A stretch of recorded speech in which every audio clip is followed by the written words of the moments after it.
these events with all these fuckers there. I think you nailed it. Yeah. Pack your packs. I have no edits. No edits? No, you may proceed. The packs, if you're not carrying a pen with you every day, today we're smoking on Sphere X Lime Sherbet, brought to you in the PAX Vapor 3, or PAX Era 3. Go get yours at your local Live Well or any location around Denver. Onward and upward. So that was Thursday, maybe. Friday. And then, so let's talk about your trip to the Palisades, Zach. You were sitting here drinking on Colorado wine. Cold Terrace, yes. So on Friday morning, I woke up with my girlfriend and my brother and his girlfriend, and we drove out to Palisade, which is about 3.5 hours west. That's really cute. Like family couple time. Yeah. So, yeah, we went out there. We got there at about 3-4:30, which if you go out there, know that all the tastings close at like 5 o'clock. So you have to be there from like 10 o'clock ready to get your show on the road to 5 o'clock, which is like the time which all the tasting rooms close. And then there's like a few places which are cool around town you can go to. But, yeah, we stayed out there in an Airbnb. It was super cheap. There was hardly anybody there, which was cool. It was kind of like we had the wineries to ourselves. So when we walked in, the people were happy that we were there, and they were explaining everything to us. We stopped by Cold Terrace, which is, we mentioned Scott earlier. He's a really cool guy. I didn't get to meet him out there, unfortunately, but we did taste all of his wines, and everything was really good, man. I really loved like the what we're drinking on right now. I brought it back for us. We got the Cabernet Sauvignon. So that was one of my favorites from there. And then what else was good out there? Red Fox was another good one. Red Fox Winery is very good. How many wineries or vineyards, or however we want to phrase it, do we have over there on the Western Slope? Or how many can you hit in a weekend's time for maybe the Road Warrior or the Weekend Warrior from Denver? I actually can't speak to how many there are specifically, but we hit at least like 7 or 8, I would say. Shit. But we were only there. We stayed Friday night, and then we woke up Saturday morning and went to a few more. And then we kind of like, bounced out of town. But we basically took recommendations from people who were local in town, and we said, where do we need to hit? They gave us a few recommendations, and, we hit those places. So you went just as a casual? Yeah, just because we wanted to see it. I mean, there's a place out in Colorado where they grow wine. So I was like, let's go check it out, because we're not going to like come back to Colorado just to go to the wineries right now. That's not something everybody would think to do. But since we're here, and my brother, his girlfriend's a traveling nurse, so she's only here for the next month or so, and then they go back to Virginia. So they're going to Charlottesville, which is another wine capital of the country, which fairly few people know. Yeah, that's definitely not what Charlottesville is known for. Yeah, so there's a bunch of wineries out there that are great. Y'all are real big in the tiki torch game. Sold a lot. That is true. They need to hire Sprocket to manage their PR out in Charlottesville. That's awesome. Okay. Yeah, too bad though. It's not like quite yet peach season down there in Palisade yet. So do they run somewhat concurrently, or how does that work? Like, so do you see a lot of people coming down there and eating some peach, just that fresh fuzz, or is it more like a drinking town right now? From what I understand, fresh fuzz season is more towards like the next couple of months. So like right now, cherries are in season. So when you can go down there, just pop a bunch. Yeah, we went to like a cherry farm, and we walked out there and popped a bunch of cherries, left and right. Chris is a big cherry guy. Yeah. So I didn't actually know that. I knew that we did peaches over there. I did not know we did cherries. So you're making a pretty good pitch. They're fucking expensive.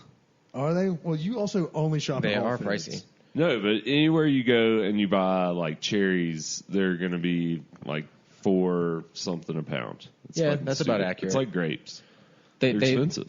One thing that's interesting though is they label them by tree, so you can go and they label them like whether it's like a prime picking tree, they'll label it like a blue, and if it's something where you can make like jams out of it or pies, they label it a yellow. So you can get those ones for like $3 a pound if you're just looking to make like something like compote or that's like store some jelly. Yeah, it's kind of cool. We went to a place called Sage Creations, which was a beautiful spot. They had all organic vegetables, all organic starters. Full fucking, field of cherries that were full in bloom. So you kind of just like make your way through that, pick as many cherries as you want, pop as many as you want, as you would say, and then bounce, which is what you like to do. That's what I wish. When you were talking about the labeling of those cherries and stuff, I was thinking about like down at the farmers market, they have a box of like busted tomatoes where they just don't look as good, but they're half as price. And I wish they would do that because I feel like they throw away a lot of food in the grocery stores that doesn't like it doesn't look right, and just start a busted-ass bin that's cheap as fuck. Because they do that down at the farmer's market. Yeah, I mean, now they have, like, mail delivery services where you can order the shitty-looking vegetables. They do that? Yeah, I had that out in LA. Okay, so We go a lot of way. would you recommend a nice weekend trip down to the Palisades? Yeah, absolutely, man. Look for an Airbnb. It's cheap. So, like, if you're comparing that to, like, a trip in the Sonoma Valley where the bottles are talking, like, 40 to 50, you can walk out with a bottle for $20 at these wineries, and most of them do free tastings if you buy a bottle. So, like, you can come in, you could try all of their wines, and then if you just buy one bottle, you basically get all the tastings for free. So that was really cool. So you can get pretty drunk up there. It's a 3-hour drive. Shout out Book Cliff Winery also. Like they're based in Boulder, but they have a new winery tasting room out there. It's on the top of a beautiful like hill where you can look over their winery all the way to the mountains, and they have delicious wines. You can get a free tasting if you buy a bottle. That was one of the better places we went to. So is it date friendly, or is it like could you take a group there? Like if it was just like you and like your 11 rowdiest friends that you usually go camping and like eating boomers with, like can you do rowdier? Like I would recommend the latter. Yeah, unless you can convince someone on a date to stay with you 3.5 hours outside of Denver, which is a tough ask. Dude, but that's fucking low. I like it. All right, we're getting deep in here. Maybe after you've been dating for a while. Yeah, definitely. It's a good date spot. You can bounce around the wineries. I mean, if that's how you roll, do it. But you can rent a bike and you can bike from winery to winery, which is kind of cool. We also saw a bunch of like not wedding parties, but bachelorette parties. They were rolling through town, and it's kind of cool. They can go out there and like not get harassed the whole entire time because they're kind of just like out there on a winery. They have it to themselves and they can get shitty and not have to worry about it. So that's kind of cool. I like it. You sold it. All right. Yeah. All right. Party on. It's very chill. Go ahead, Chris. So that segues into Sunday, kind of. Kind of, but we're going to, before we do that, I want to recap our shout out to our friends at Live Nation. My Saturday, rain delayed. Roll your eyes at me, cocksucker. What's it called? They pay this bill. They gave us tickets to go see Third Eye Blind and Jimmy Eat World, and it started dumping ass rain in the middle of the sound check, so we sent the intern, and it was a blast. Watching. Zane did say he had fun. Yeah, so shout out to intern Zane. He's actually at the Try Guys right now, so he's not here with us, but we do love you, and we're thinking of you. And also shout out to Fat Guy. He always gets his regular shout out as well. So except Fat Guy skipped our event last night. So yeah, we're going to talk about Sunday. Apparently it's family time. Yeah, so that's what I heard from him. He started to be a father, so shout out to Fat Guy. I know you're listening. Hopefully, if you're in the car with the little girl, you shouldn't be listening to this with her in the car. All right, so let's talk about Sunday. Sunday was a fun event. It started with debauchery, and we were in the suburbs. You guys went to the Polo Fest though before, right? We did. So tell us a little about that. Like, I have no idea what a polo. We're show not polo guys. What would you call it? Is it a polo? It's match. A match. Yeah, it's a polo match. So we teamed up with Denver Active 2030 Club back in December, and helped promote them. They raise funds, and then they use those funds to do cool shit for underprivileged children in Denver, like shopping sprees at Target for Christmas for kids that won't have them. They get to meet Santa Claus. They do things like that. They have golf tournaments, and then they have a polo event. They've teamed up with Champ BMW and the Polo Reserve. So you go out there, and they have Friday and Saturday, and they do bougie shit. But on Sunday, it's like the rat party. And at the rat party, they allow street scum such as ourselves to go. So Chris and I went up there. Chris, I'll let you go the next couple of minutes. Yeah, so we made another trip out to suburbia. This was about 25 minutes or so. 30 fucking minutes into Littleton? 30 minutes or so, yeah. We were out there deep. But anyways, yeah, we get there. Obviously, we had to valet. So we valeted the sweet little Forester up against some G-Wagons and whatnot. So we definitely blend in. Yeah, and then we walked through there, booze, food, full bar. What's the spread? What was the spread looking like? Because we have some pictures that we've added to the Instagram for today.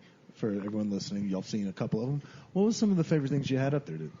I remember they had I can't remember any of the places that were out there though. So we had a Fogo de Chao steak plate that also had some sausage. Matsuhisu was there. Hapa was there. We had Hearth and Dram with the squid chorizo octopus. That was ceviche. That was fucking delicious. Shout out to Adam over at Hearth and Dram. And then, we had friends from Bullet Distillery were there. We had our friends from the Palm Resorts making mint julep variations. Those were tasty. And then we made some new friends that are people that are leagues above us. I would say better people, but at the same time, I don't know them that well, so I'm not going to say that. But so we got Liddy McTitty, and then we smoked some stogies. We did. We smoked some stogies. We did. For those that obviously saw that picture because Kip posted it a lot. But then, afterwards, we had caught a nice little buzz. You were driving, so your buzz was not as deep as mine. And we went to meet up with Zach for supper. Mm-hmm. And I'm going to hand the keys off to, I don't remember anything after, I don't remember leaving the polo event. So this is for y'all for the next 10 minutes. Yeah, so where did we end up going for dinner? We went to GQ. Hell had yeah. a little feast. Meat-centric feast. Yeah, so for any of you that don't know, GQ is a pretty damn good barbecue joint. But I think they have 2 locations. They have one in, is it Westminster? Or Yeah, Westminster, one in Park Meadows. Okay, yeah. So we were coming in from the outer suburbia into the inner suburbia and swung by Park Meadows for a little gathering at GQ. Yeah, so we had a Don event again, like you were talking about earlier, and we had how many people out? About 10 people come out for the feast, and Jason hosted kindly. So we feasted on everything from ribs to brisket to the wings to the smoked pork belly burnt ends, which were fire. Those were really good. Those and the wings. The wings, hands down, are some of the best stuff they do. And I think the hot links are always a winner there. Mm-hmm. Yeah, the jalapeno cheddar. That shit is delicious. They're juicy. I love their wings. You mentioned the wings. Those are the same wings. Obviously, he had a different flavor on them, but he just won Chicken Fight for or whatever the fuck it's called. Yeah, he was at Chicken Fight, and he won like the best wings for the whiskey habanero. What was it? Peach habanero? Raspberry? No, sorry, I'm bad.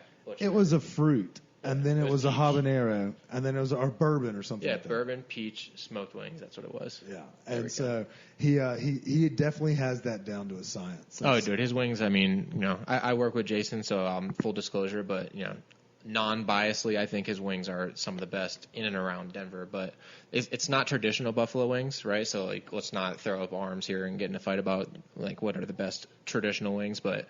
I like the smoked wings, and I like them dry with some, buffalo sauce on the side with the ranch. That's a fight also. So I think he also just, brings the best ribs as well to the table that I've had. I don't know. He teamed up and he opened an ice cream shop. Perfect time for summer. Yeah. I mean, he's got the ice cream farm next door. We had the ice cream sandwiches with man. The mac and cheese wasn't bad either. Yeah, the mac and cheese is very good. He actually does his own. I think that was the first time I've had the mac and cheese there. He does a legit mac and cheese. You can tell when there's like a shitty mac and cheese just by like, the way it sets and stuff. His mac and cheese is legit. He uses like 3 really good cheeses. Does his own roux from scratch. So everything there is done with care. A roux for mac and cheese, eh? Yeah, man. You know how to make mac and cheese? Like a bechamel. You're from the South. You should know. Yeah, it's a bechamel sauce. Interesting. No, I fucking do not make mac and cheese. Everything starts with the roux. Blue box. Yeah. Dude, Annie's white cheddar shells and cheese. I won't know. That's kinds? pretty gas. It's $1.10 instead of 99 cents. Crafty. I used to live off Velveeta.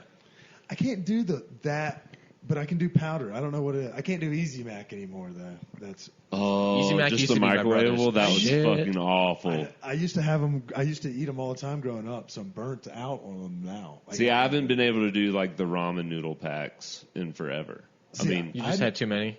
I did.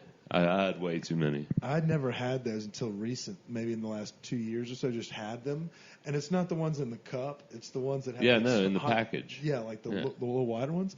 I don't think they're that bad. I mean, They're not. No, they're Have you not. ever had Mike's ramen? It's at Sprouts. It comes in like a little tiny like package. It looks just like instant ramen, but I can't remember the exact name. It's called Mike's Ramen something or other. But their tonkatsu ramen is actually pretty tasty for $1.99 ramen. Yeah, I think it was just a dark time when I was like really broke. Too. Yeah, of course, everybody's been there. It brings back bad memories. So. Hot dogs wrapped around white bread. Oh my goodness! So when I was in LA, Beanie weenies. Beanie weenies. I don't think I ever ate the things from a jar. I did Vienna sausages on. Chaco, get the fuck out of here.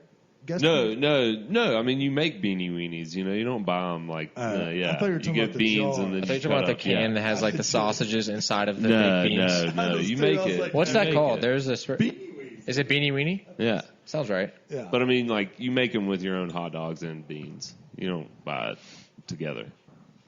Sometimes you do.